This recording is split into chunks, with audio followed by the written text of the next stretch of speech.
No História e Biografia de hoje, vamos conhecer um pouco sobre uma jovem que ostentava o título de Princesa do Brasil, ainda que não nasceu nele e nunca chegou a conhecer terras brasileiras. Foi uma das primeiras mulheres a estudar física e astronomia. Ela recebeu o nome de Maria Amélia Augusta, Eugênia, Josefina, Luísa, Teodolinda, Heloísa, Francisca, Xavier de Paula, Gabriela, Rafaela, Gonzaga de Bragança. Mas não se esqueça de se inscrever no nosso canal e dê um like ao vídeo se você gostar. E se deseja apoiar o nosso canal com qualquer doação, na descrição desse vídeo você vai encontrar o link. E agora sim, vamos conhecer Maria Amélia de Bragança, Princesa do Brasil. Ela nasceu em Paris e foi a única filha de Pedro, Duque de Bragança, e da sua segunda esposa, Amélia, Princesa de Leuchtenberg.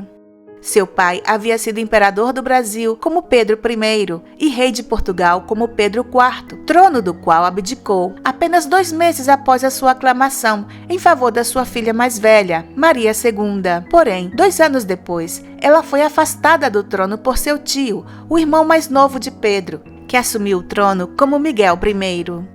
No Brasil, haviam problemas, a rixa entre políticos conservadores e liberais, bem como a rivalidade entre brasileiros e portugueses que estavam radicalizados no Brasil.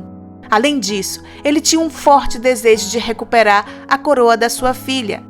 Somando todos esses fatos, o então imperador Pedro I abdicou do trono do Brasil em abril de 1831 em favor do seu filho Pedro II e partiu para a Europa com a sua esposa, que estava grávida de Maria Amélia.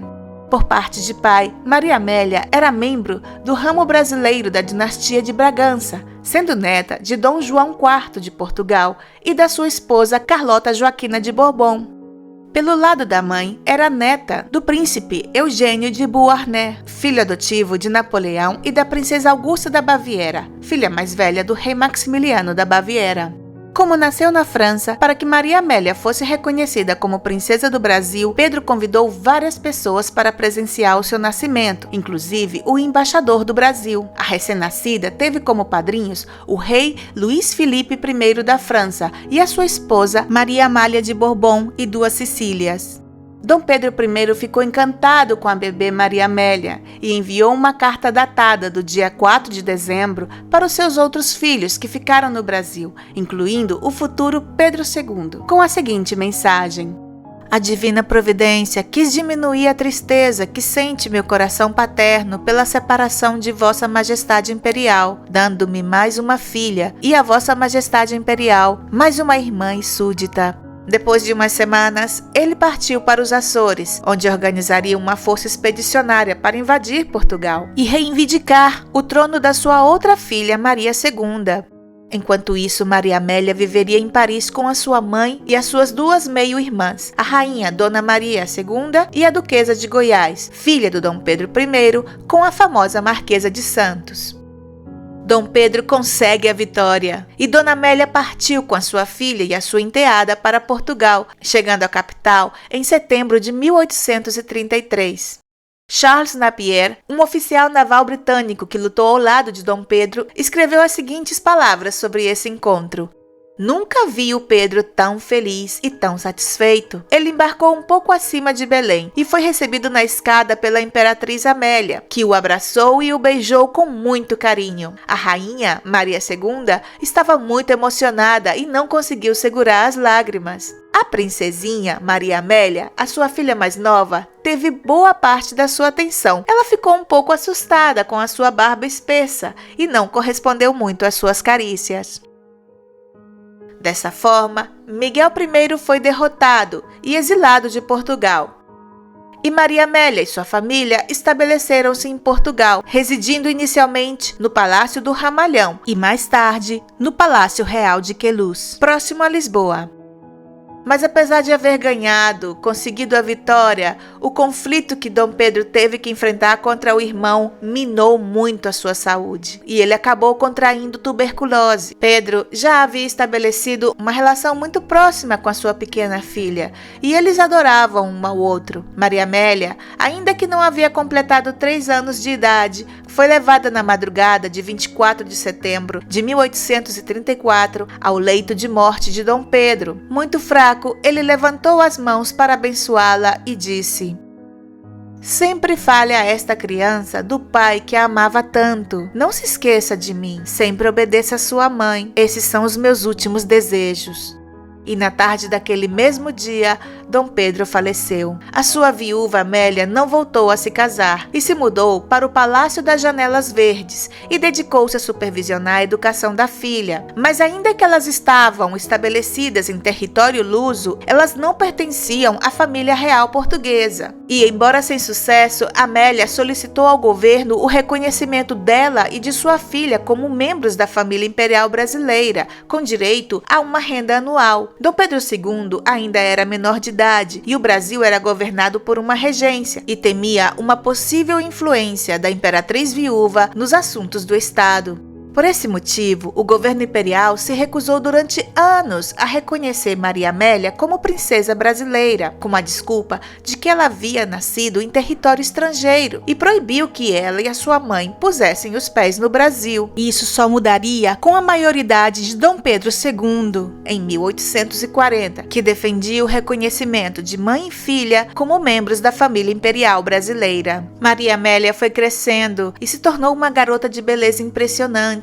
e inteligência cultivada. Ela recebeu uma educação refinada, sendo muito hábil em desenho, pintura e ao piano. Ela adorava poesia e também era fluente em português, francês e alemão. Aparentemente, uma das principais motivações para a sua dedicação aos estudos era o seu pai, o Duque de Bragança, que mesmo morto, representou muito em sua vida e sempre era lembrado pela jovem princesa. Ela sempre perguntava com frequência aos seus interlocutores: "E meu pai, que me olha do céu, estaria satisfeito com a sua filha?"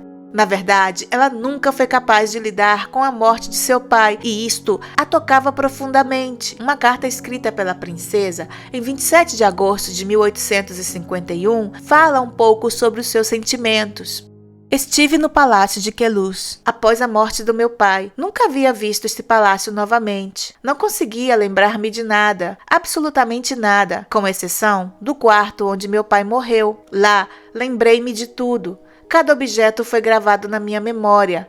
Mesmo tendo naquela ocasião 3 anos de idade, foi com grande emoção que entrei naquele quarto. A cama ainda era a mesma, no mesmo local, com as mesmas cortinas, as mesmas colchas, os mesmos travesseiros, tudo tão bem preservado. O jardim é bonito. Foi-me mostrado um laranjal, plantado no mesmo ano da morte do meu pai, por ordem sua, e um plátano plantado por ele. Uma profunda tristeza invadiu-me ao contemplar essas árvores, que tinham sobrevivido ao meu pai e que provavelmente sobreviverão a todos nós. É uma imagem da fragilidade humana. O homem é o mais frágil de todos os seres. Ele morre, enquanto os objetos aparentemente criados para o seu uso suportam há séculos. Mas estou divagando em minhas reflexões melancólicas.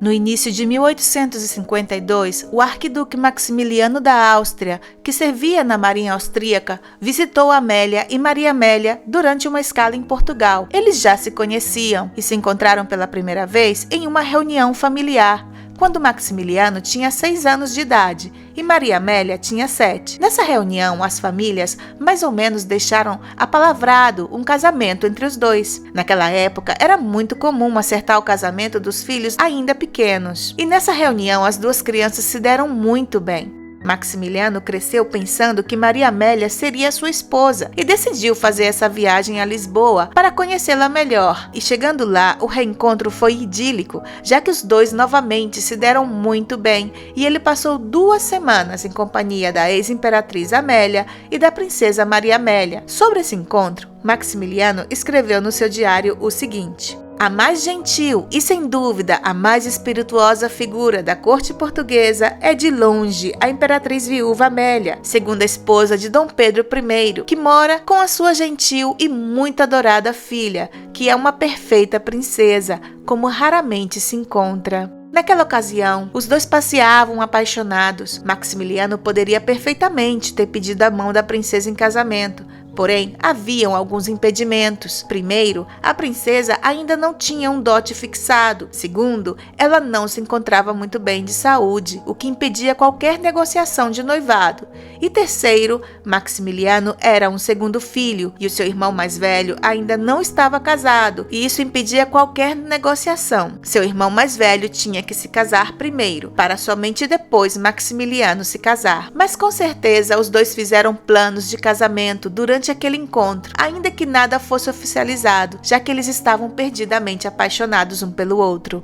Porém, em fevereiro de 1852, Maria Amélia contraiu escarlatina. Com o passar dos meses, ela não se recuperou e tinha uma forte tosse, sintoma claro de tuberculose. No dia 26 de agosto, a princesa deixou o palácio onde vivia e seguiu para a Ilha da Madeira, com a esperança de que o clima da ilha iria curá-la, já que essa ilha tinha fama de curar esse tipo de doença.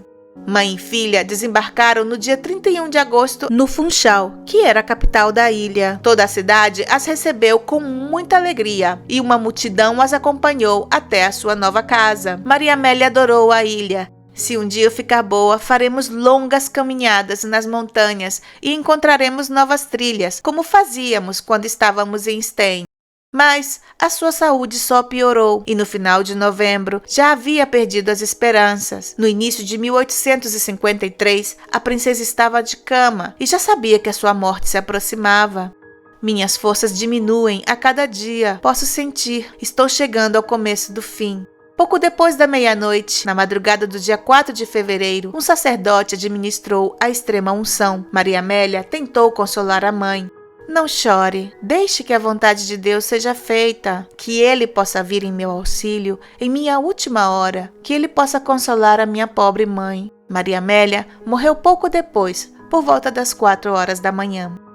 Seus restos mortais foram enterrados ao lado dos do seu pai, no Panteão dos Bragança, no mosteiro de São Vicente de Fora. Mas quase 130 anos depois, em 1982, o corpo de Maria Amélia foi trasladado para o Brasil, sendo definitivamente sepultado na cripta do convento de Santo Antônio, no Rio de Janeiro, junto a outros membros da família imperial brasileira.